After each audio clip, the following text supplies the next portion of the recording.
Salut à toutes et à tous et bienvenue dans cette nouvelle émission hebdomadaire en espérant que vous avez passé une bonne semaine. Évidemment, avant de commencer, cette vidéo est en aucun cas un conseil en investissement.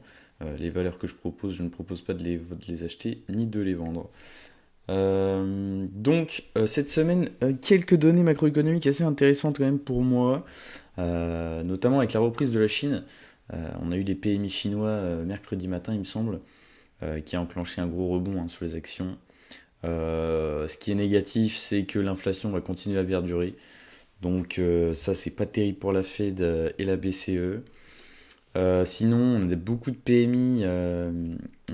PMI européens qui étaient en dessous des attentes. On a eu quand même un PMI américain cet après-midi, donc vendredi après-midi, qui a été plus que prévu, donc plutôt positif. Inflation allemande au plus haut, qui bat des records. Inflation française aussi, donc sinon pas terrible, terrible. Sinon, on a eu des obligations d'État qui ont fait des nouveaux plus hauts en début de semaine, notamment avec le 10 ans américain qui était à 4%. Euh, et on a eu un léger recul aujourd'hui, donc ce qui a détendu le marché action. Du point de vue technique, alors le Brent, le Brent. Le Brent, il nous a fait un beau rebond sur l'oblique qu'on avait. Beau rebond, on a cassé toutes les moyennes mobiles, donc plutôt bien. Voilà. Niveau de support, il est là, il est clair. Voilà, 86, 86, 85, 86, 90 et 86, 50. La zone de résistance, on a celle-ci aussi à surveiller. Et on aura la MM200 qui va s'appuyer doucement mais sûrement. Point de vue trading, moi j'attendrai cette résistance-là pour jouer la vente sur le Brent. Sinon, on a cette oblique qui pourrait être jouée, mais ça risque de ne pas passer. Je sais pas où on est rendu aujourd'hui. Donc voilà pour le Brent. Rien de grand chose. Si, on a cette oblique qui est assez pertinente. À voir si on va la casser vers le haut ou vers le bas. Mais je serais plutôt à la vente sur ces niveaux de résistance.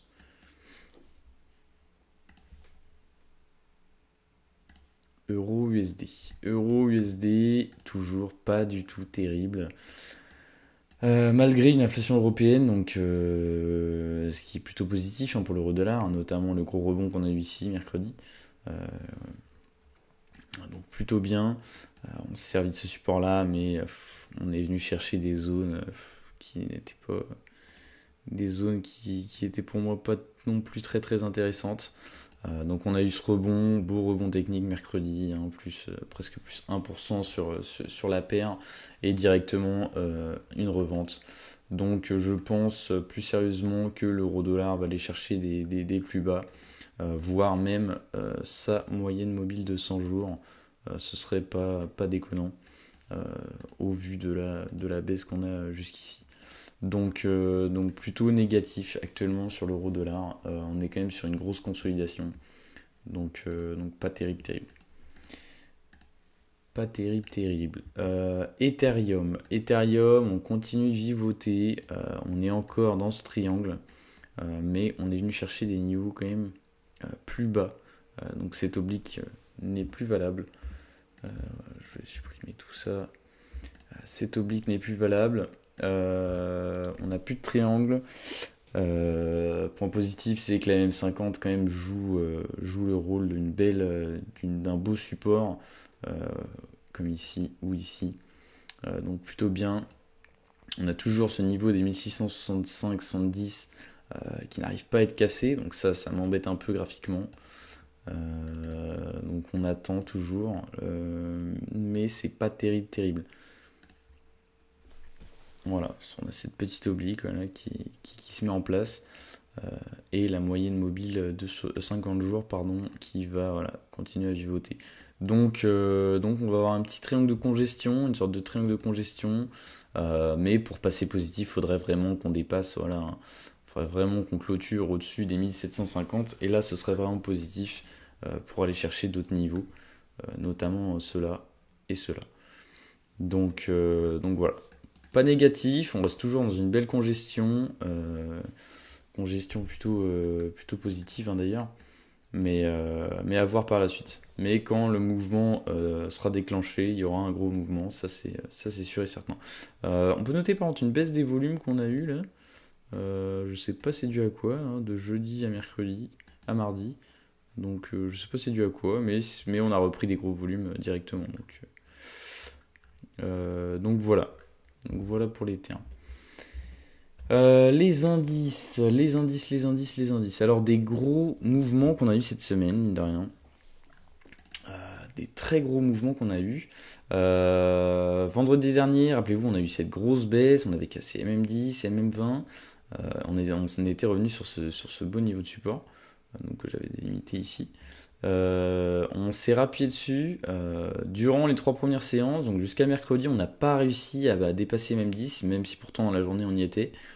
Donc on a cassé des beaux niveaux. Jeudi, on est revenu s'appuyer sur ce petit support. Et vendredi, donc aujourd'hui, on est venu casser avec un gap à la hausse. On est venu casser. Voilà. On est venu casser ce. On est venu casser la MM10 en faisant un gap, donc plutôt positif. Cependant, on a eu des volumes quand même assez faibles sur ces deux grosses hausses. Donc voilà, on est quand même sur une semaine à plus de 2%, donc c'est très positif. Cependant, je vois mal continuer l'indice à performer comme ça. On sent un peu de fébrilité quand même. C'est pas terrible. On a une petite oblique voilà, qui se met en place quand même. Faudrait qu'on aille chercher cette oblique, ce gap, pardon. Donc ce serait plutôt bien qu'on aille chercher ce gap. Et après, pourquoi pas recontinuer. Mais il faut pas non plus que les indices s'essoufflent en augmentant. Au même titre que le DAX. Voilà, c'est pareil. Il y a un gros gap qu'on ouvre. C'est jamais non plus très très bon de voir un gros gap s'ouvrir. Donc voilà pour les indices. Donc prudent. Franchement, moi je suis vraiment très prudent sur les indices. On peut constater qu'on a la même oblique, hein, que ce soit sur le DAX ou sur le CAC. Donc plutôt propre, oblique à casser. Je serais plutôt à la vente du coup sur ce début de semaine numéro 10. Donc voilà pour les indices. Rien d'autre à dire, on est toujours boule hein, depuis de nombreuses semaines. Crossjack. Le Crossjack a fait une belle journée, une belle semaine. On est sur un niveau de support ici qui est très très très intéressant. On voit depuis cette semaine, même depuis vendredi, voilà, il fait des touchettes, mais elle est rachetée systématiquement. On a réessayé de revenir mardi sur ces niveaux, voilà, des 4,93, 5 euros, quoi. Mais non, le cours n'a vraiment pas assez d'énergie. Comme aujourd'hui, hein, pareil revendu. Et on s'est rappuyé encore une fois sur cette moyenne mobile. Moi j'attendrais, voilà, moi j'ai envie d'en accumuler hein, de ce titre. Moi j'attendrais, voilà, hein, limite un peu plus bas, notamment les 57. Et au mieux, ce serait que le cours retourne sur les 4,50. Ce serait plutôt pas mal pour réaccumuler. Ce serait un prix bien moins cher. Donc toujours sur surveillance.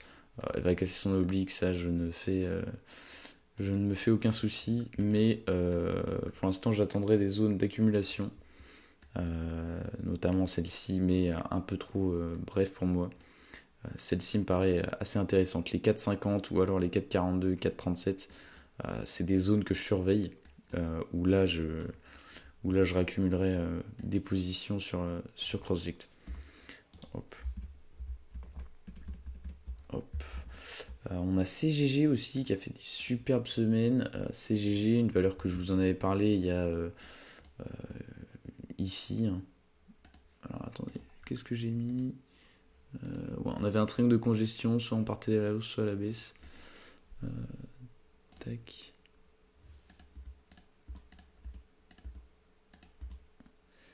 Hop. Voilà. Donc on avait, ouais, non, c'était la moyenne mobile. Donc la moyenne mobile. Donc depuis le temps, ça fait longtemps que je ne l'ai pas regardé. C'est vrai qu'on avait ce beau niveau de support, de résistance qu'on a cassé voilà, via cette grosse hausse. On a consolidé tranquillement. On est revenu sur ce beau support que j'avais délimité, qui avait fait résistance et qui a fait support du coup. Et là aujourd'hui, bouchon de champagne avec un volume énorme, faut le dire. Un volume vraiment énorme. Donc très très très positif.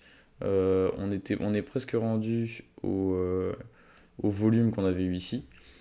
Donc très très bien. Les prochains niveaux à attaquer, d'ailleurs j'ai l'impression qu'on y est presque, hein. C'est cela. Voilà. Des beaux niveaux à attaquer.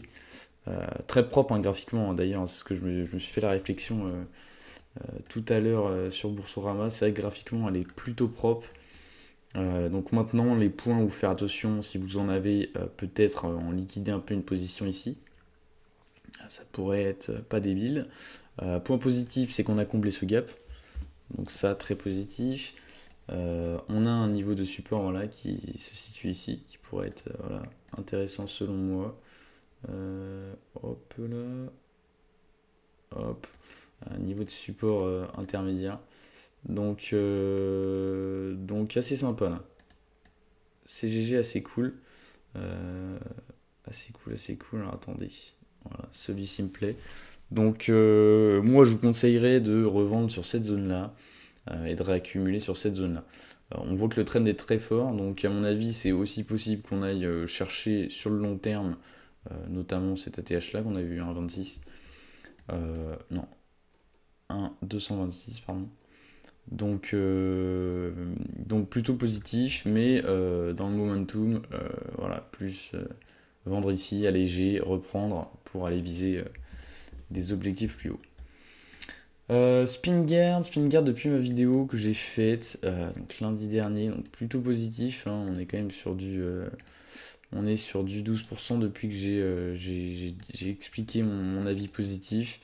On est dans cette grosse zone là, on a une grosse zone de congestion, de résistance, on a un bouchon qui s'est fait au niveau du carnet d'ordre à 1,05. Donc voilà pourquoi le cours ne bouge pas. N'arrive pas à dépasser du moins les 1,50. On a une baisse de volume notoire. Mais voilà, plutôt positif. Ce serait aussi plutôt positif pour moi qu'on aille tranquillement se cacher sur la MM50. Voilà, avec cette zone-là qui arriverait pour repartir et casser cette zone-là. Ce serait plutôt propre. Moi personnellement, je l'attendrais sur 1 euro.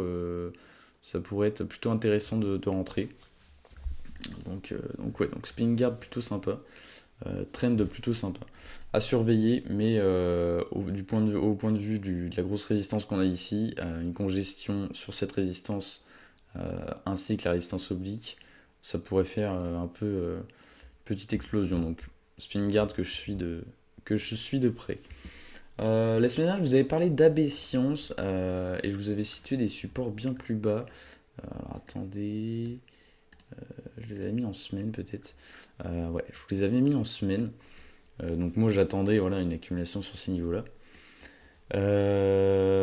Et du coup, ce qui s'est passé, on a une bonne news sur leurs médicaments.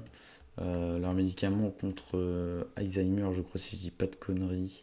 Il me semble que c'est ça. Et donc bonne news, good news, on a cassé directement, donc techniquement directement les moyennes mobiles 10, 20, 50.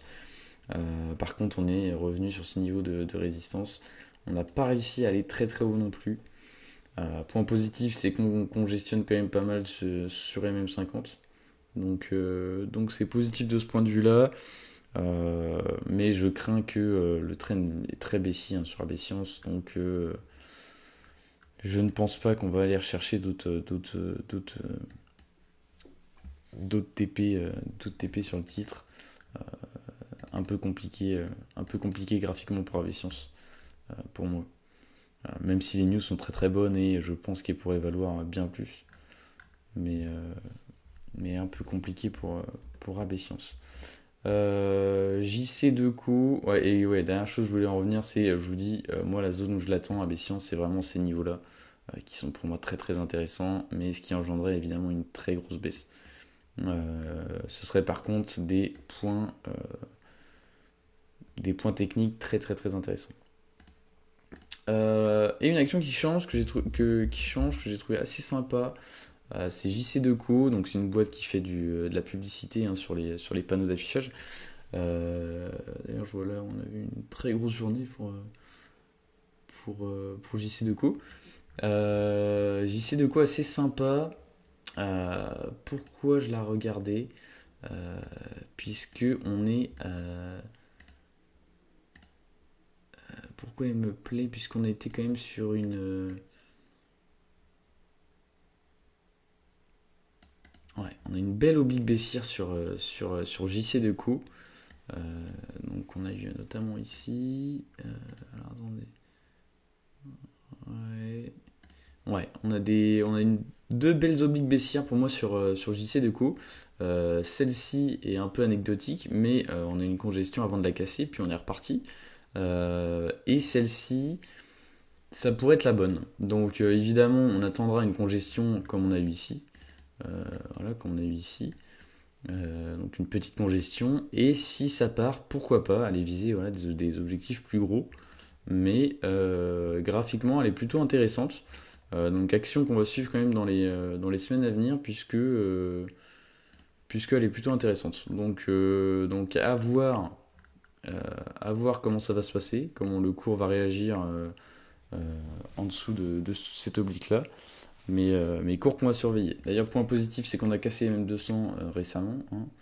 Euh, Récemment. Ah oui, oui. Ouais, on a cassé MM200 récemment, on est venu se rappuyer dessus, on a bien congestionné et là on est reparti. Donc elle a l'air d'avoir assez de puissance. Donc à voir, à surveiller, je pense. Écoutez, sur ce, je vais vous laisser. Je vais vous souhaiter un très bon week-end. Et puis, je vous dis à la semaine prochaine.